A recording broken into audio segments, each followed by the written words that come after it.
Welcome to Not Compliant Enough. I am your podcast host, Karista, and we are at episode 8. And today I want to talk to you about mental health.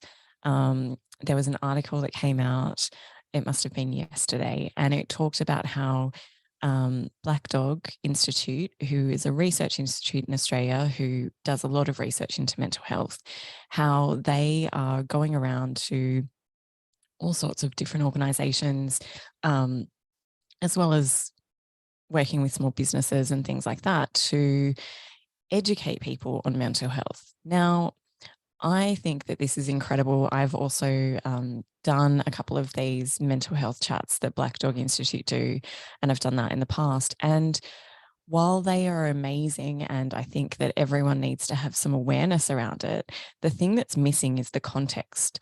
So if you're in an organization that actually is detrimental to your mental health and you're very aware of that, and you're going and having therapy and you're doing breath work and meditation and all these things to regulate your own nervous system and doing things that actually work for you, the thing that's missing with a lot of these chats that they have and sort of this trying to break down the stigma around mental health is all well and good, but the thing that's missing is when you go into an organization and you're going into work every day and those workloads pile up, you've got a boss who doesn't actually listen to you, you've got people who don't care, they just want deadlines met.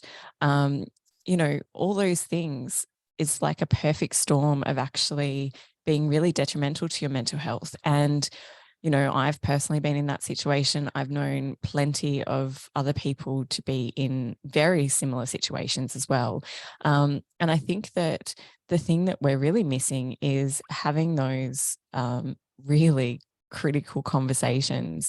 I've witnessed so many things that really could have been a very simple conversation, except people were too piss weak or shit scared, for want of better words, to actually have a conversation with someone to say, hey, I've noticed that, things have been a bit off. Like, are you okay? Is there something that we can do? Or, even just to reach out and appreciate them for their work to start off with. Like, maybe instead of going straight into these conversations because people are too scared to, which is understandable because, you know, um, sometimes people can be a bit volatile, particularly when they're in stressful situations. It can be difficult, of course. And particularly at the moment, I think people are going, like, they're dealing with a lot. There's a lot going on in the world. There's a lot going on in people's personal lives. And so what we need to remember is that at the end of the day, our employees are humans. They're people who have lives outside of work. They're people who are dealing with chronic illness or, divorce, family breakdowns, grieving loved ones. There's a whole plethora of things that people deal with outside of the workplace. And I think what we've seen in the last couple of years, of these real shifts in people working from home and those sort of that environmental boundary of like going into an office and having to commute is very different to rolling into your lounge room and turning on your computer.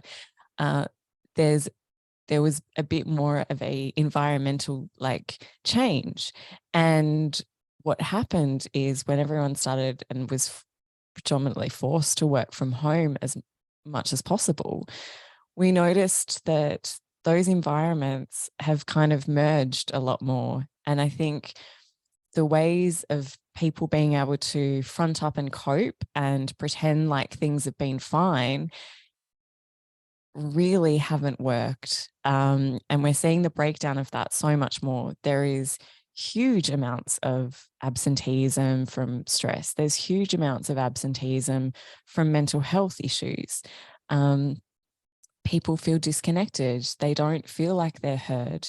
They feel like, organizations don't really care what's going on for them, or they don't really care what they think.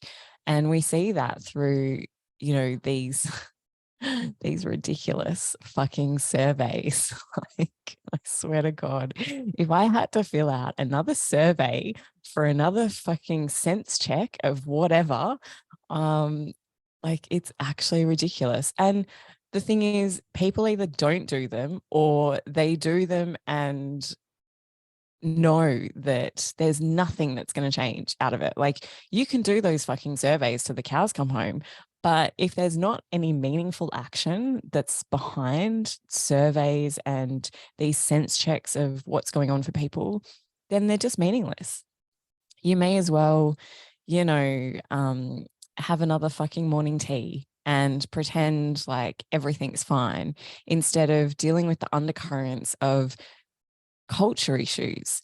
And the culture issues are things that are really quite simple to alleviate through having fucking conversations, actually talking to people instead of trying to do these surveys and take all this data and be like, oh, look, gold star for us. We've changed this, this, and this. And you said that in the survey. So pat us on the back. Like, aren't we amazing? No, you're fucking not. Sure, arbitrarily and from the looks of it and things that work out for your reports, it looks great. But the issue is that underneath all of that is a whole bunch of people that aren't really telling you how it is or aren't really telling you what's going on because they're either too scared to because of the repercussions and they want to keep their job, or they know that they're not going to get heard.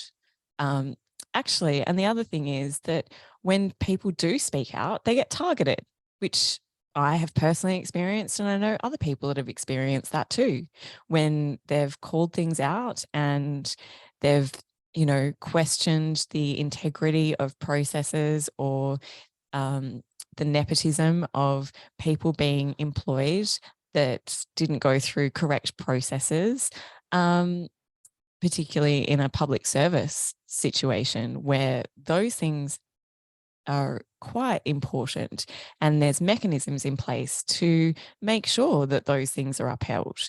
You know, private sector is a different story when it comes to nepotism and people being employed and stuff.